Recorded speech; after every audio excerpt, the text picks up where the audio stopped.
کمالیہ سے محمد افضل رحمانی کی رپورٹ کے مطابق کمالیہ اسسٹنٹ کمشنر کمالیہ ارم شہزادی نے سابق ایم این اے میاں صدر رحمان کے ہمراہ جناح پارک اور اقبال بازار میں جاری بیوٹیفیکیشن منصوبوں کا تفصیلی جائزہ لیا۔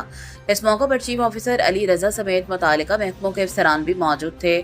دورے کے دوران جاری ترقیاتی اور خوبصورتی کے کاموں کا معائنہ کیا گیا، جبکہ متعلقہ افسران سے منصوبوں کی پیش رفت پر بریفنگ لی گئی۔ اسسٹنٹ کمشنر ارم شہزادی نے ہدایت کی کہ تمام بیوٹیفیکیشن منصوبے مقررہ معیار اور ٹائم لائن کے مطابق مکمل کیے جائیں تاکہ شہریوں کو بہتر اور خوشگوار ماحول میسر آ سکے۔ انہوں نے کہا، وزیر اعلیٰ پنجاب کے وژن کے مطابق شہر کی خوبصورتی، صفائی اور عوامی سہولیات میں بہتری کے لیے اقدامات ترجیحی بنیادوں پر جاری ہیں۔ انہوں نے متعلقہ افسران کو ہدایت کی کام کے معیار پر کوئی سمجھوتہ نہ کیا جائے اور منصوبوں کی بروقت تکمیل کو یقینی بنایا جائے۔